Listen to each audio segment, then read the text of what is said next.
వివరించలేని వివరింద్రియను. Okay అమ్మా, తప్పకుండా. ప్రార్థన. పరిశుద్ధుడా పరమ తండ్రి, మీకు వందనాలు. ఎంతవరకు మీ సహాయంతో నడిపించారు.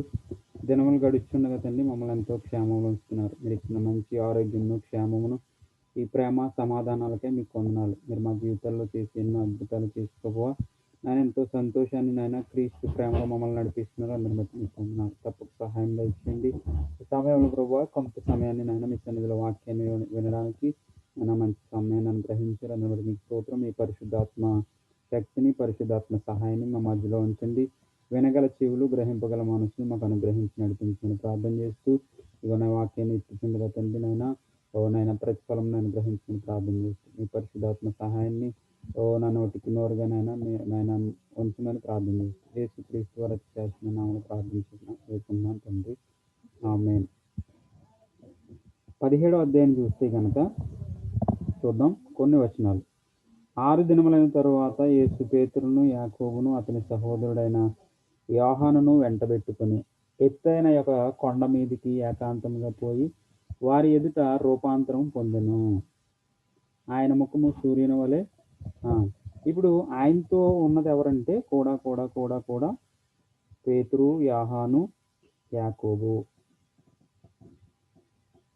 పేతురును, యాకోబును, అతని సహోదరుడైన యాకోబు. యాకోబు పేరు వచ్చినప్పుడు మీకు ఎప్పుడు కూడా యేసుక్రీస్తు శిష్యుల్లో యాకోబు ఒక ఆయన ఉన్నాడు. యేసుక్రీస్తు తమ్ముడైనటువంటి యాకోబు ఒక ఆయన ఉంటాడు. అంటే మరియమ్మ గారికి పుట్టినటువంటి యాకోబు ఒకడు, జబదయి కుమారుడైనటువంటి యాకోబు ఒకడు అనమాట.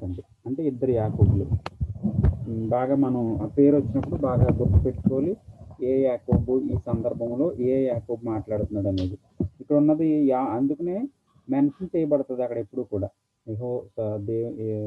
యేసుక్రీస్తు తమ్ముడైతే ఆయన తమ్ముడని, లేకపోతే యోహాను తమ్ముడైతే కనుక యోహాను తమ్ముడని మెన్షన్ చేయబడుతుంది. కాబట్టి మనం అది గమనిస్తూ ఉండాలి. సో రూపాంతరము పొందెను అంటే చూడండి, ఒక మనిషిలో నుంచి ఒక శక్తి మారుతున్నట్టుగాను, లేకపోతే ఆయనలో నుంచి ఒక రూపము చేంజ్ అవుతున్నట్టుగాను మనకి ఒక ఇమాజిన్ చేసుకుంటే కనుక, మనం ఊహించుకుంటే కనుక అదే ఇక్కడ రూపాంతరము పొందిన అనే మాటకు అర్థం. 2వ వచనం చూద్దాం. ఆయన వస్త్రములు వెలుగు వలె. చూసారా, అదే అనమాట రూపాంతరం అంటే. ఆయన వెలుగు వలె, వస్త్రములు వెలుగు వలె తెల్లని వాయను. ఇదిగో మోషేయు ఏలియాయు వారికి కనబడి ఆయనతో మాట్లాడుచుండిరి. ఇక్కడ ఎవరు కనబడుతున్నారంటండి? మోషే, ఏలియా. వీళ్ళు ఎక్కడున్నారు? వీళ్ళు పాత నిబంధనలో. పాత నిబంధన మనం ఆల్రెడీ నిర్గమాకాండం చదువుతున్నాం. నిర్గమాకాండం. అమ్మ ప్రశాంతి గారు, మీరు వాక్యం చదువుతున్నారా? నిర్గమాకాండం ప్రశాంతి గారు? లేదండి, చదవట్లేదండి. సరే, మైండ్ సింక్ అయింది. మీ పేరు కనబడట్లేదు అక్కడ. సరే, ఓకే. అంతలా దృష్టి పెట్టి ఎవరు ఏం చేస్తున్నారు అనేది అన్ని గమనిస్తూ ఉంటాను. ఓకే, దేవునికి స్తోత్రం. ఈ సినిమా మీరు టైంకి దొరికారు. నా పాయింట్ కరెక్ట్ అయింది. Very good. God bless you. అవకాశం చూసి చదవండి తప్పకుండా. ఎందుకంటే మనం బైబిల్ని ఇప్పుడు ఒక పుస్తకం పూర్తి చేస్తాం. అలా పుస్తకాలు వెళ్ళేటప్పటికి మనం మిస్ అయ్యామనుకోండి, అయ్యో చదివేయాల్సింది అనే పరిస్థితి మనకు వస్తుంది. అది ఇప్పుడు చదివేస్తే కనుక సమయం తీసుకుని 4 నిమిషాలు మహా అయితే, ఎక్కువ కాదండి. జీవితంలో 24 గంటల్లో 4 నిమిషాలు. ఓకే అండి, ముందుకు వెళ్దాం. అంటే నాకు అక్కడి నుంచి వెళ్ళగానే నాకు బైబిల్ కంప్లీట్ చేయాలని ఆశ అండి. అని ఇంకా నేను వాగ్దానం తీసుకున్నానండి. నేను ఎప్పటికీ కంప్లీట్ చేయలేదు. దానివల్ల టైం దానికి స్పెండ్ చేస్తున్నాను. చక్కగా విజయ్ కుమార్ గారు మా రోజు తప్పకుండా పెడుతున్నారు. అందరూ ఇంచుమించుగా చదువుతున్నారు. చూడండి, తక్కువ కదండి. అంతా ఒకసారి మనం చదవలేము. ఇది సింపుల్ వేలో బాగానే వెళ్తుంది కాబట్టి చూడండి అవకాశం బట్టి. సమయానికి ముందుకెళ్ళండి. ఏంటండి ప్రసాద్ గారు, కొంచెం సమయాన్ని కేటాయించమంటున్నానండి. తప్పకుండా. ఓకే, 3వ వచనం. అంటే ఈ వస్త్రములు తెల్లవిగా ఆయన, అంటే రూపాంతరం అంటే ఆయనలో నుంచి ఒక రూపము, లేకపోతే ఎందుకు ఆ రూపాంతరము చెందడం అంటేనప్పటికీ, ఇప్పుడు చూడండి, మీరైనా ఎవరైనా బాప్తిసం పొందిన తరువాత వారిలో ఒక పరిశుద్ధాత్మ శక్తి పనిచేసి, లేకపోతే మనం మీటింగ్స్లో స్పెండ్ చేసినప్పుడు, లేకపోతే హోలీ గోస్ట్, లేకపోతే పరిశుద్ధాత్మ దేవుడు ఆవరించినప్పుడు, మనలో కొన్ని మార్పులు చెందుతూ ఉంటాయి. అలాంటి మార్పే ఇక్కడ రూపాంతరం చెందడం అనేది. ఇదిగో మోషేయు ఏలియాయు వారికి కనబడి ఆయనతో మాట్లాడుచుండిరి. మోషే ఎక్కడో మనం నిర్గమకాండంలో చదువుతున్నాం మోషే స్టోరీ. తర్వాత ఏలియా గురించి మనం రాజుల గ్రంథంలో చదువుతాం. దేవుని చిత్తమైతే రాజుల గ్రంథంలో ఏలియాకి కాకులతో ఆహారం పంపించడం. ఏలియా ఒక ఒక కర్రల మీద ఒక ఆవును ముక్కలు చేసి ఆవును పడుకోబెట్టి దాని చుట్టూ నీళ్ళు వేసేసి కింద కిరోసిన్ వేయకుండా నీళ్ళు వేసి దాన్ని బయలుదేవతలని అంటే ఒక పోటీ జరుగుతుంది ఏలియాకి అక్కడ ఉన్నటువంటి లోక సంబంధులకి. యెజబెల్ అనేటువంటి ఒక స్త్రీ అయితే వారికి పోటీ జరుగుతుంది. ఆ పోటీలో ఏలియా నగ్గుతాడు. సో అదేనమాట ఏలియా స్టోరీ. ఏలియా అంటే వారంత శక్తి కలిగినటువంటి పరిచర్య చేశారు పాత నిబంధనలో. ఇప్పుడు యేసుక్రీస్తు వారికి పరిశుద్ధుడైనటువంటి యేసుక్రీస్తుకి వారు మాట్లాడుచుండేది. ఏలియాయు వారికి కనబడి ఆయనతో మాట్లాడుచుండేది. అంటే పరిశుద్ధుడైన యేసుక్రీస్తు వారితో వాళ్ళిద్దరి పేర్లు కలిపి చెప్పబడుతున్నాయంటే వారంత పెద్ద పరిచర్య చేశారు. మోషే ఏమో ఇశ్రాయేలీని వెనక్కి తీసుకొచ్చాడు. ఏలియా ఏమో అన్యుల ముందు గెలిచాడు. మన కొత్త నిబంధనలో యాకోబు పత్రికలో ఏలియా కూడా మన వంటి మనుషుడే, ఆయన అద్భుత కార్యాలు చేశాడు. కానీ మనం కూడా ఆవగింజంత విశ్వాసం ఉంటే మనం కూడా అద్భుతాలు చేయవచ్చు అనే ఉదాహరణ తీసుకోవాలి. ఓకే, 4వ వచనం. అప్పుడు పేతురు, ప్రభువా మనం ఇక్కడ ఉండటం మంచిది, నీకు ఇష్టమైతే ఇక్కడ నీకు ఒకటియు, మోషేకి ఒకటియు, ఏలియాకు ఒకటియు 3 పర్ణశాలలు కట్టుదామని యేసుతో చెప్పింది. ఇప్పుడు అంటే శిష్యులకి ఇప్పుడు కొండ మీదకి ఎవరు వెళ్ళారు? పేతురు, యోహాను, యాకోబు ముగ్గురు పైకి వెళ్ళారు.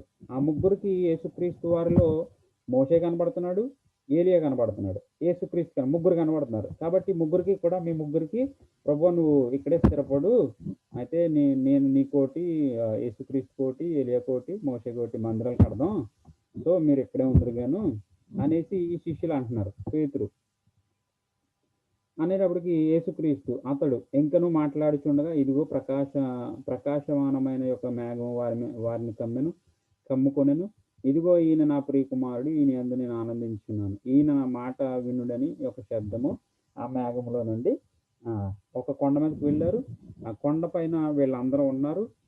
ఏలియా అక్కడ లేడు, ఏలియా లేడు, మోషే లేడు, వాళ్ళు ఎక్కడ పాత నిబంధనలో వాళ్ళు. కానీ శిష్యులకు కనబడుతున్నారు, ఆ రూపాలు కనబడుతున్నాయి. వాళ్ళు చేసిన గొప్ప కార్యాలు వీళ్ళకి తెలుసు కాబట్టి. సో ఈలోపు వీళ్ళందరూ ఈ సిచ్యువేషన్ జరుగుతున్న సందర్భంలో ఒక మేఘం వచ్చి ఆ మేఘంలో నుంచి ఒక స్వరం వినపడింది. ఏంటో స్వరము? ఈయన నా ప్రియ కుమారుడు, ఈయన యందు మీరు ఈయన మాట వినుడి అనే మాట వినపడుతుంది. శిష్యులు ఈ మాట విని బోర్లబడి మిక్కిలి భయపడగా యేసు వారి యొద్దకు వచ్చి వారిని ముట్టి లెండి భయపడుకుడి అని చెప్పింది. వారు కన్నులెత్తి చూడగా యేసు తప్ప మరి ఎవరునూ వారికి కనబడలేదు. ఇదంతా కూడా ఒక పరిశుద్ధాత్మ ఆవరణలో ఒక పరిశుద్ధాత్మ అనేటువంటి ఒక ప్రత్యక్షతలో వారికి ఇవన్నీ జరిగినాయి. వెంటనే వాడు చూశారు. చూసేటప్పటికి అక్కడ యేసు మాత్రమే ఉన్నాడు.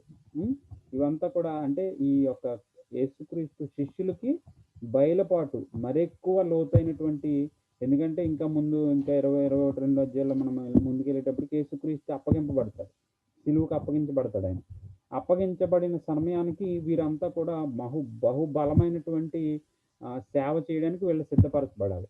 కాబట్టి వారిని కూడబెట్టుకుని సిద్ధపరుస్తున్నారు యేసుక్రీస్తు. 9వ వచనం. వారు కొండ దిగి వచ్చుండగా మనిషి కుమారుడు మృతుల్లో నుండి లేచి వరకు ఈ దర్శనం మీరు ఎవరితోనూ చెప్పకూడని యేసు వారికి ఆజ్ఞాపించును. మనిషి కుమారుడు మృతుల్లో నుండి లేచి వరకు అంటే నేను చనిపోయి తిరిగి లేచి తండ్రి యొక్క కుడిపార్శ్వానికి చేరే వరకు కూడా మీరు పొందినటువంటి ఈ దర్శనాన్ని, ఇక్కడ ఈ కొండ మీద చూసినటువంటి ఈ దర్శనాన్ని మీరు ఎవరితోనూ చెప్పవద్దు.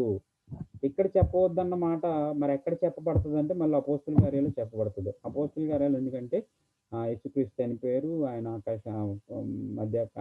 మధ్యాకాశానికి చేరబోయారు, తండ్రి కుడిపార్శ్వానికి. ఆ తర్వాత వారి పరిచర్య చేశారు.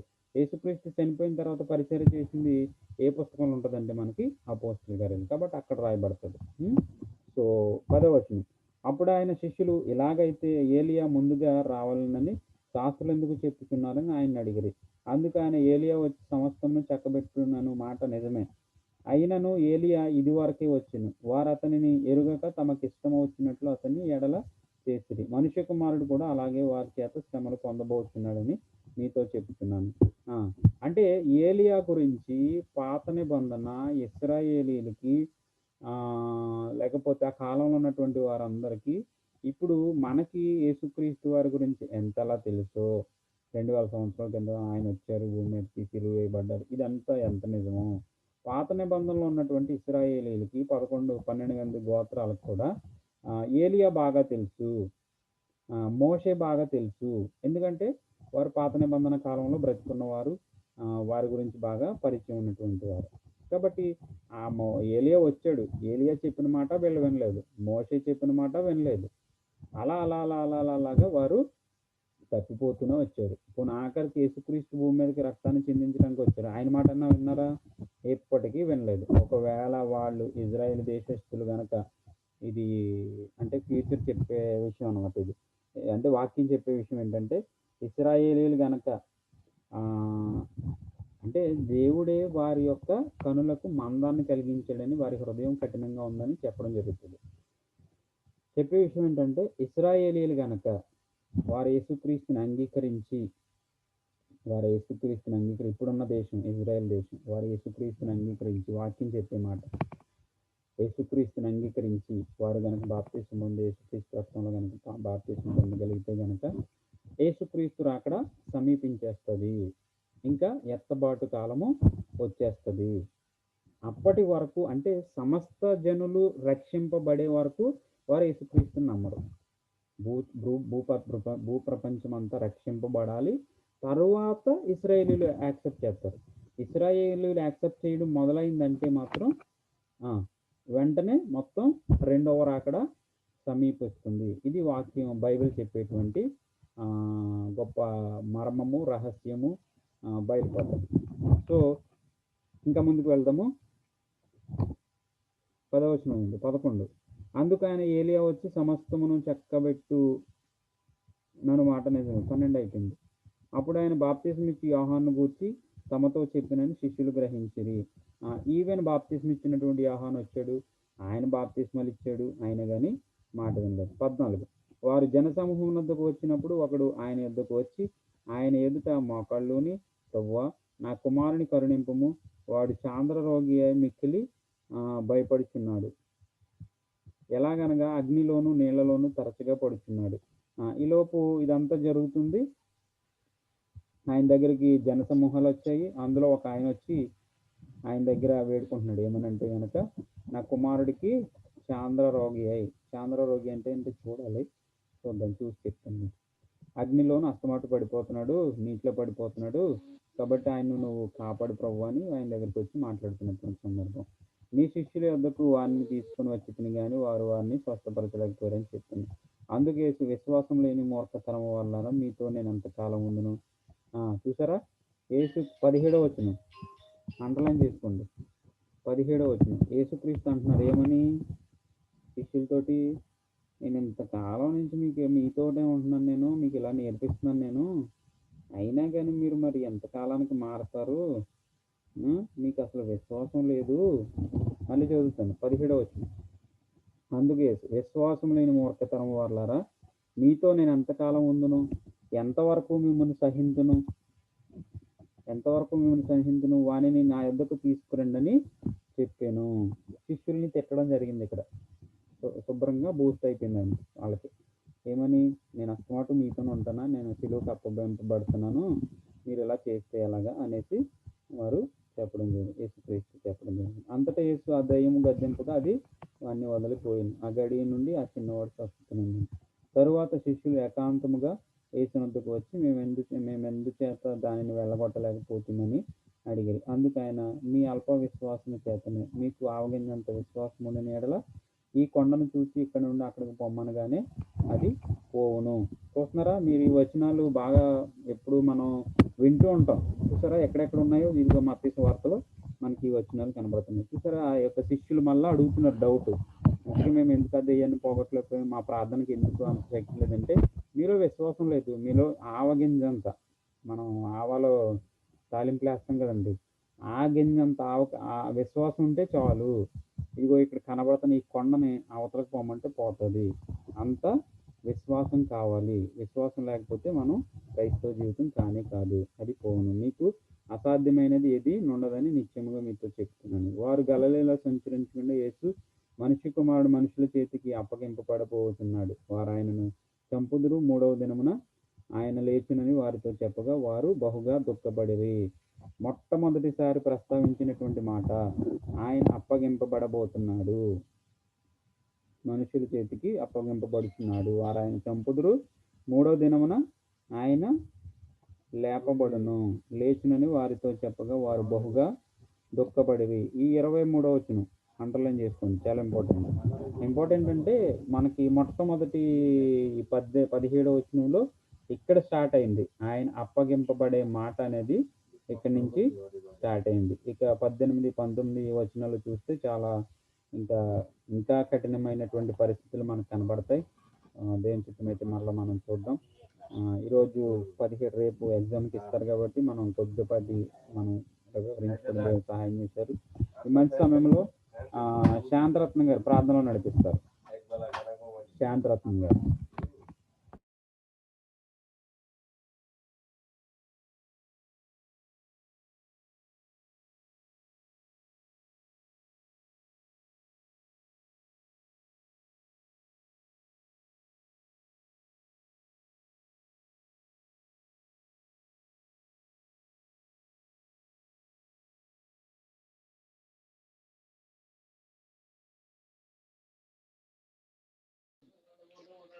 మీది మ్యూట్ లో పడిందండి. నేను పేర్లు పిలుస్తున్నాను. శాంతరత్నం గారు ప్రార్థన చేయండి. లేకపోతే విజయ్ కుమారి ప్రార్థన చేస్తామా? చాలా రోజులు ప్రార్థన చేయట్లేదు. నువ్వు చేయి ప్రార్థన. విజయ్ కుమార్. ఇక్కడ కొంచెం ఇబ్బందిగా ఉందండి, అందుకని. హెచ్సిబా గారు, సుజాత గారు. సరే చేస్తానండి, చేస్తాను. చేసేం పర్లేదు, 5 నిమిషాలు ఉంది. మన క్రిస్టి గారు వాళ్ళ ఒక బాబు కోసం చెప్పారు. ఆ బాబు పేరు చెప్తున్నాను, నేను రాస్తున్నాను.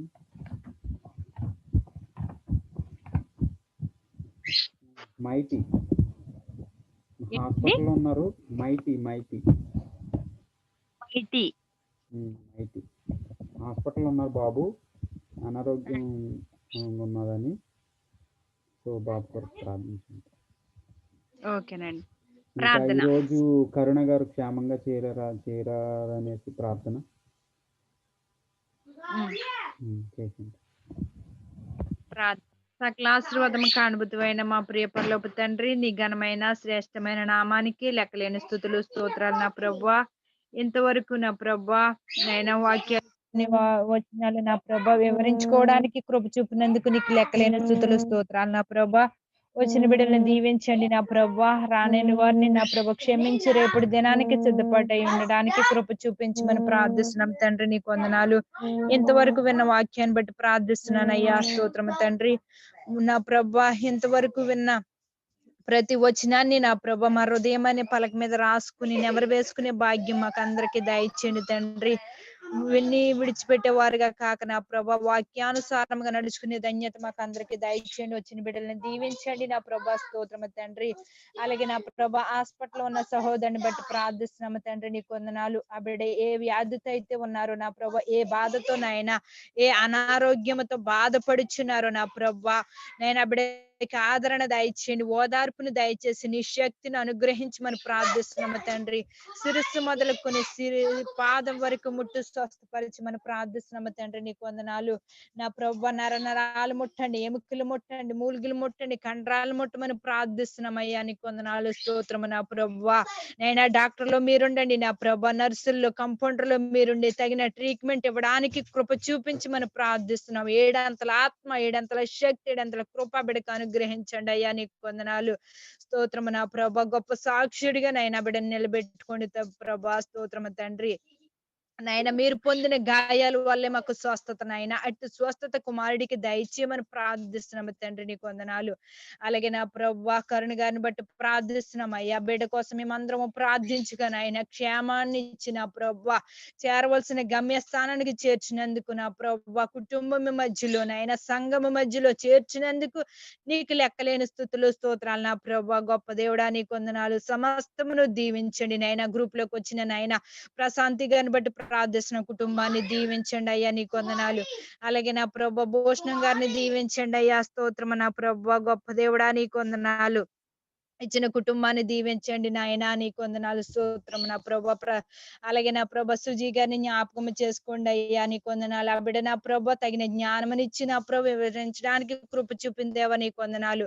అలాగే నా ప్రభా శాంతరత్నం గారిని వారి కుటుంబాన్ని దీవించండి తండ్రి. ఎప్సిబా గారిని వారి కుటుంబాన్ని దీవించండి అయ్యా. అలాగే నాయన గ్రూప్ లో ఉన్న ప్రతి కుటుంబాన్ని బట్టి ప్రార్థిస్తున్నాం అయ్యా. నీకు వందనాలు. స్తోత్రము నా ప్రభా. నాకు ఇచ్చిన కుటుంబాన్ని, నాకు చెల్లిన ప్రతి బిడ్డని కూడా పేరు పేరు చెప్పిన దీవించండి అయ్యా. నీ కృప చూపించిన ప్రభ రేపటి దినంలో కూడా నా ప్రభ మేమందరము నైనా చిన్న మందిగా కూడినైనా నా ప్రభ వచనాలు వివరించుకోవడానికి కృప చూపించమని నాయన నా ప్రార్థన ఆలకించిన ప్రభ. ఇంతవరకు నా ప్రభ తండ్రిగా, కుమారునిగా, పరిశుద్ధాత్మనిగా మా మధ్యన ఉన్నారని నమ్మచ్చు. మా ప్రార్థన ఆలకించమని జవాబు దయచేస్తారని యేసు పరిశుద్ధ నామంలో మీకు ఎంత బతిమాలు వేడుకుంటున్నాం మా పరమ తండ్రి. ఆమేన్, ఆమేన్, ఆమేన్. యేసు రక్తమే జయము, ప్రభు యేసు రక్తమే జయము. ప్రభు యేసు నామమున సంపూర్ణ విజయం కలుగును గాక. అపవాదికి అనంత నాశనము యేసు నామముకు మహిమ కలుగును గాక. ఆమేన్, ఆమేన్, ఆమేన్. వినిపిస్తుందండి భూషణం గారు? వినిపించిందమ్మా. God bless you all. నేను ఆశీర్వాదం కూడా ఇచ్చాను. వినపడిందా?